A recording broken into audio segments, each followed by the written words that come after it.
Hola, vamos a revisar el video explicativo de la regulación neuroendocrina. Por lo tanto, lo que vamos a revisar acá va a ser aspectos generales del funcionamiento de las hormonas y hacer una relación de este sistema endocrino en primera instancia con el sistema nervioso, para de esa manera poder comprender el funcionamiento que tienen las hormonas del cuerpo y sus posibles alteraciones. Partimos estableciendo la relación que existe entre el sistema nervioso y endocrino. Entonces tenemos que la zona nerviosa que va a trabajar específicamente con el sistema endocrino es el diencéfalo, ya que sería la zona medular, esta parte ploma, ¿cierto? Si recordamos de la estructura del sistema nervioso, la zona que estaba en medio del cerebro. Y la parte endocrina va a ser específicamente el hipotálamo y la hipófisis, ¿cierto? Que están en esta zona acá representados. ¿De qué manera lo relacionamos? En que vamos a recibir una señal nerviosa y esta señal nerviosa va a generar una respuesta, pero esta respuesta, en vez de ser un neurotransmisor, va a ser una hormona. Ya por lo tanto, ahí tendríamos la relación entre el sistema nervioso y el sistema endocrino. Vamos a través de esta imagen establecer que en la hipófisis que tenemos acá arriba el hipotálamo, en la hipófisis la vamos a separar en dos zonas. Una de ellas va a ser la neurohipófisis, que solamente va a estar asociada con dos hormonas, la oxitocina y la ADH, mientras que la adenohipófisis ya tiene todas las demás hormonas, que son las que vamos a revisar en este video explicativo. Por lo tanto, como vamos a trabajar a través de la adenohipófisis, ¿cierto? Iniciamos primero mencionando qué son las hormonas. Y las hormonas las vamos a entender como un mensajero químico. En el caso del sistema nervioso específicamente, cuando veíamos la respuesta que generaba una neurona, siempre era un neurotransmisor. Este neurotransmisor era el que llevaba la señal. En el caso del sistema endocrino, también es un mensajero, pero a ser una hormona, es decir, una proteína. Por lo tanto, si es desde la adenohipófisis, se van a secretar específicamente en las glándulas endocrinas, lo que van a hacer entonces viajar a través de la sangre, ¿cierto? Y van a llevar el mensaje hacia una zona específica, que generalmente, ¿cierto?, es una zona más alejada de donde se están produciendo. ¿Qué funciones tienen? Que sería el segundo punto. Tienen diferentes tipos de funciones, dentro de las que podemos mencionar el crecimiento, ya la reproducción, ¿cierto? Y acá abajito que sale la regulación de las actividades que tienen los diferentes órganos. Vamos a, como último punto, acá relacionar la glándula endocrina con la hormona. Algunas que podamos conocer, partimos acá por el hipotálamo, que va a secretar la vasopresina y la oxitocina, hormonas que nosotros las vamos a volver a trabajar cuando veamos reproducción. Ya otra que puede ser un poco más conocida, en el caso de la glándula tiroide, que secreta la tiroxina y la calcitonina. Ya otra que podríamos conocer un poquito más, que serían las hormonas que salen desde el páncreas, que es la insulina y el glucagón, ¿cierto? Que esas pueden ser un poco más conocidas. Veamos cómo funcionan entonces estas hormonas.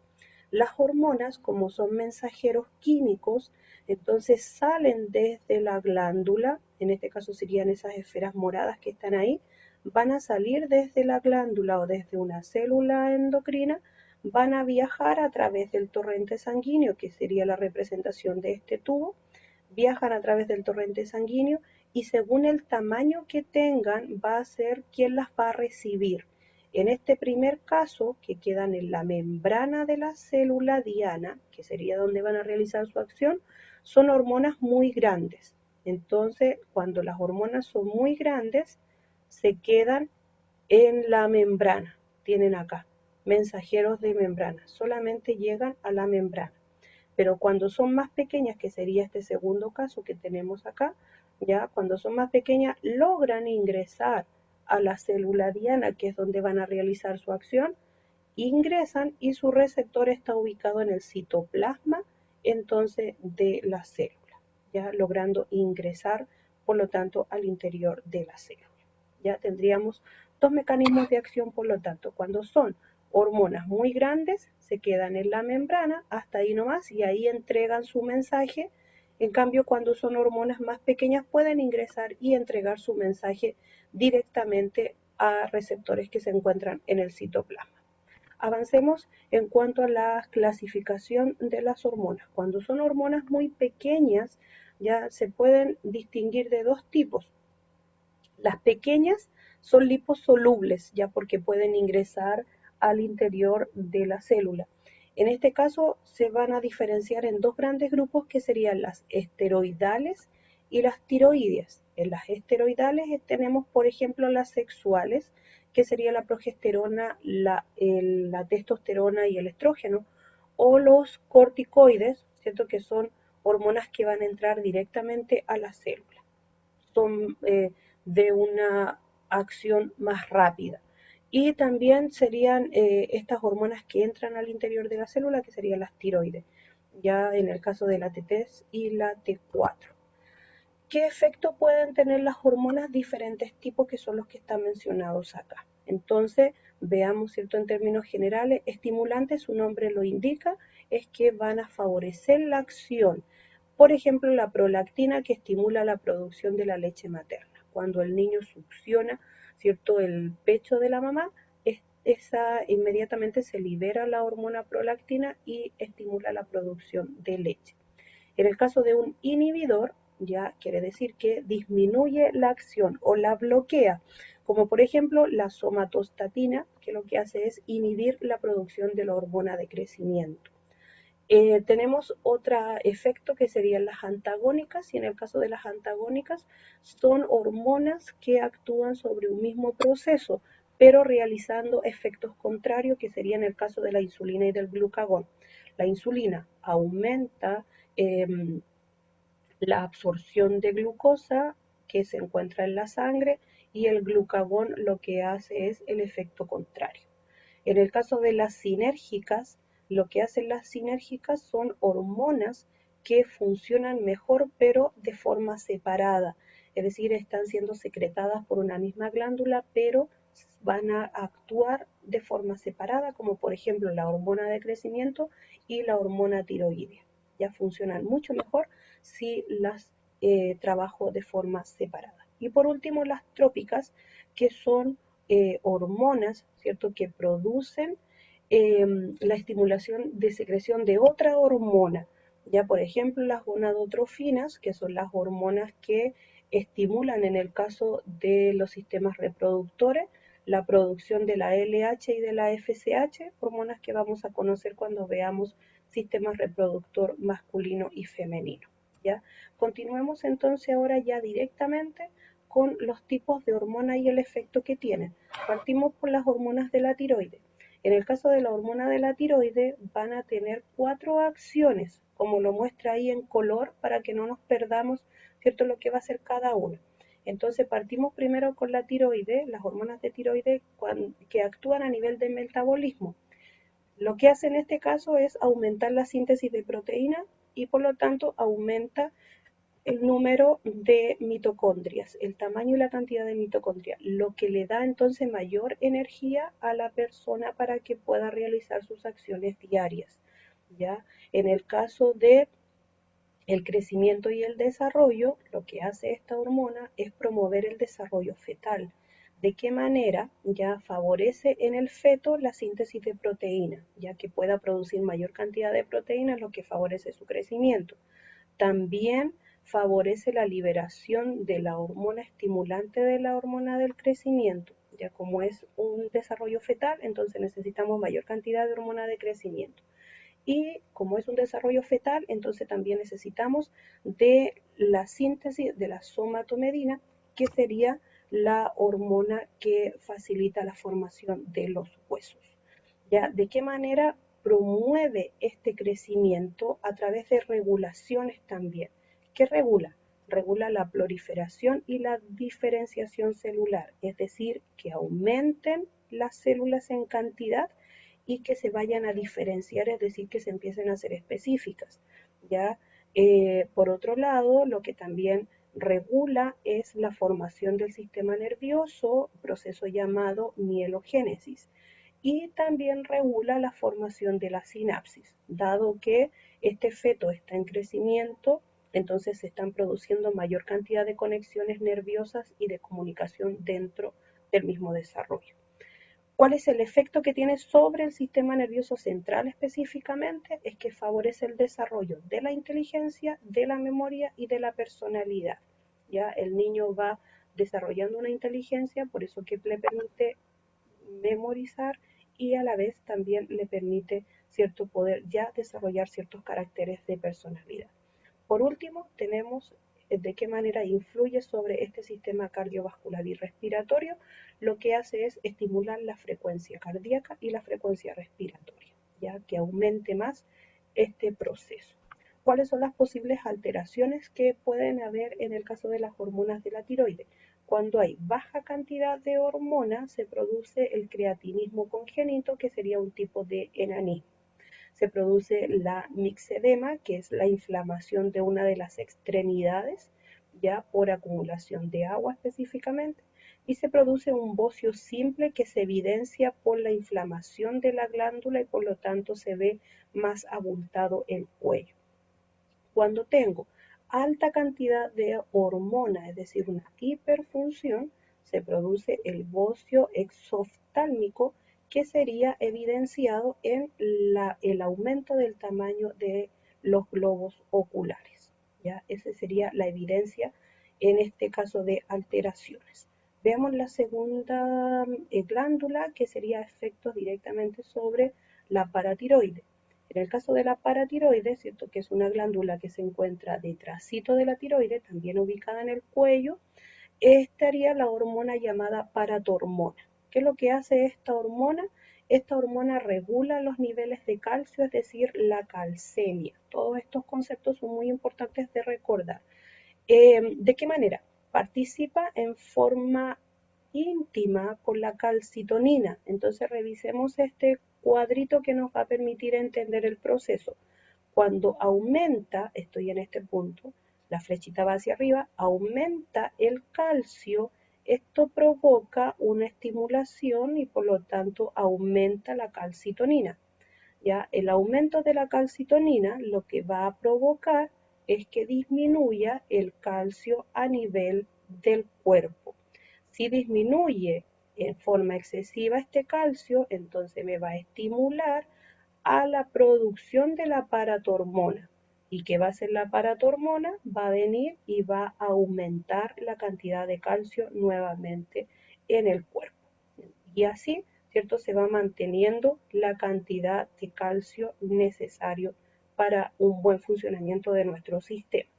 Veamos en el caso de las hormonas de la glándula suprarrenal.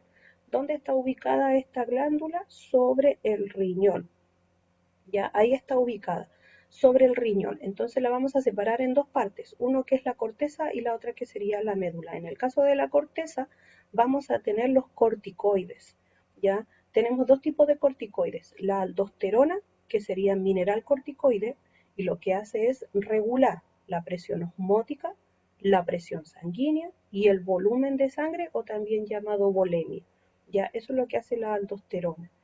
En el caso de el cortisol y la corticosterona, que serían glucocorticoides, lo que regulan es la producción de glucosa a partir de grasa y de proteínas, proceso que se llama gluconeogénesis, y cuando aumenta mucho, ¿cierto?, esta producción de glucosa a partir de la grasa, esto tiene como consecuencia obviamente la hiperglicemia, es decir, un aumento de glucosa a nivel sanguíneo. Importante de esto, ¿cierto? Que es lo que está mencionado acá. Cuando una persona tiene alergia, lo que se secreta en su cuerpo son muchas histaminas.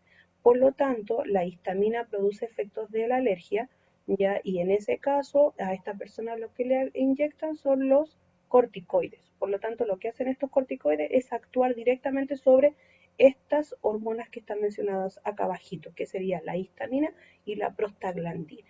¿ya? Sigamos con la tercera hormona de la glándula suprarrenal, específicamente a nivel de corteza. Esta hormona, que es una hormona, ¿cierto?, que tiende a estar mucho, ¿cierto?, en boga, que es la hormona de la actividad sexual masculina.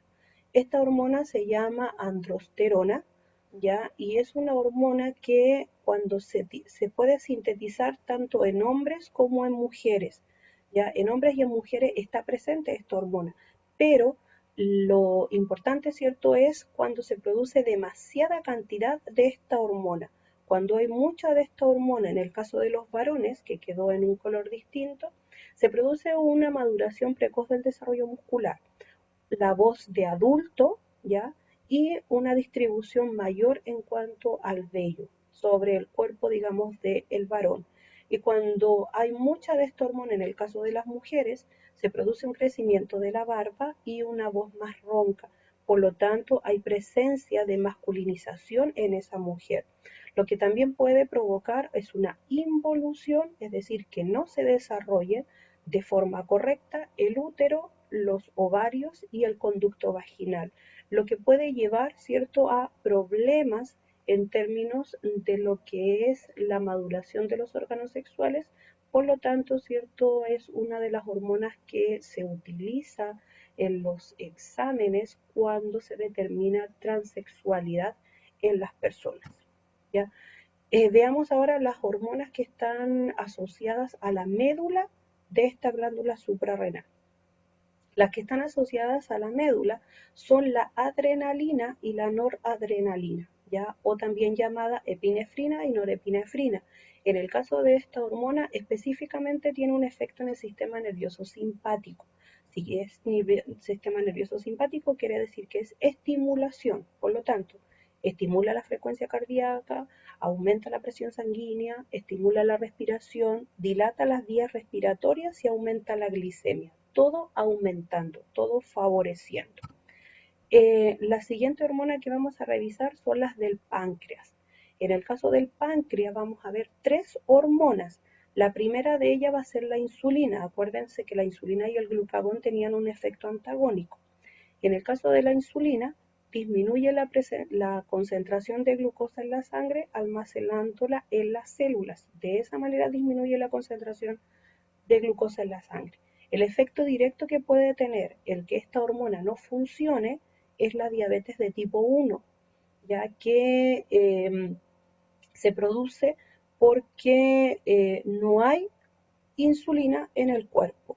Si no hay insulina en el cuerpo, entonces eso me trae como consecuencia una hiperglicemia o bien una glucosuria, que sería que hay azúcar en la orina.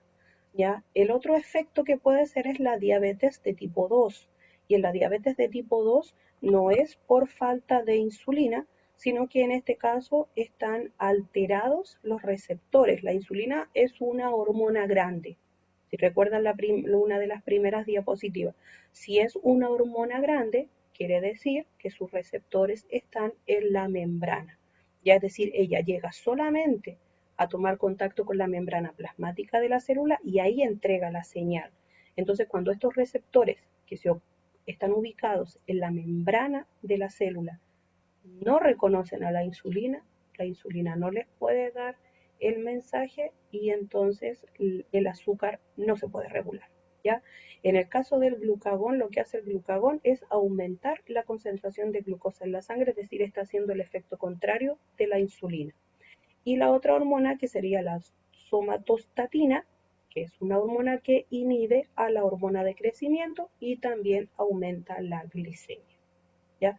Entonces, personas que tengan problemas de gigantismo sería, en este caso, la somatostatina, porque está inhibida esta hormona de crecimiento. Ahora vamos a hacer una pequeña excepción en la diabetes de tipo insípida, que es diferente a las dos mencionadas anteriormente, ya porque en el caso de la diabetes insípida es provocada por un déficit absoluto o relativo de la hormona vasopresina. Cuando no está esta hormona en su totalidad, o bien hay muy poca cantidad de la vasopresina, ADH o también llamada antidiurética, que son los tres nombres, se produce la diabetes de tipo insípida. cuáles son los efectos de esta diabetes a diferencia de la anterior, que en este caso se produce una poliuria, es decir, exceso de orina, la persona orina demasiado, una polidipsia que le da demasiada sed, y también puede estar asociado de forma directa o no la polifagia, es decir, que también sienta exceso de hambre. Ya entonces ahí tendríamos diferenciada la diabetes insípida de la diabetes de tipo 1 y la diabetes de tipo 2, ¿ya? O la mellitus de tipo 1 y la de tipo 2. Las últimas hormonas que vamos a revisar es la hormona del corazón, ya que no siempre, ¿cierto?, se identifica el corazón como una glándula también, generalmente lo asociamos solamente a un músculo, pero también es una glándula puesto que secreta la atriopeptina, que es una hormona que regula específicamente la presión cuando es muy alta. ¿De qué manera entonces ayuda a regular la presión sanguínea? Aumentando la orina. La persona orina más y al orinar más está eliminando líquido del cuerpo. Eso va a aumentar la excreción de sodio. Voy a empezar a eliminar el exceso de sal que puedo tener en el cuerpo, lo que me va a traer como consecuencia que reduzca el volumen de sangre, baja la volemia y por lo tanto disminuye la presión sanguínea. ¿Ya? Entonces el corazón también hace su trabajo cuando hay mucha presión, eh, estimulando la secreción de esta hormona. ¿Ya? Y veamos las últimas que serían en el caso de las hormonas del riñón, específicamente del riñón, donde tenemos la aldosterona, que lo que hace es reabsorber el sodio, y tenemos la eritroproyetina, que es la hormona que va a actuar directamente sobre la médula ósea para poder estimular la síntesis, ¿cierto? O la secreción de los glóbulos rojos. ¿Ya? Ahí tendríamos todo lo que son las hormonas, el efecto que tienen, ¿cierto? Y en algunas no está directo, pero sí podemos inferir qué pasa si es que no tuviese esa hormona, puesto que ya sabemos cuál es su efecto directo, ¿ok? Con esto, ¿cierto? Trabajamos ahora en la observación del video de YouTube y posteriormente las actividades de aula rápida. Ya chicos, recuerden, anoten las dudas y se hacen en la sesión, ¿cierto? Para poder resolver, poderlos ayudar para facilitar la comprensión de los contenidos, ¿ok? Nos estamos viendo, que estén muy bien.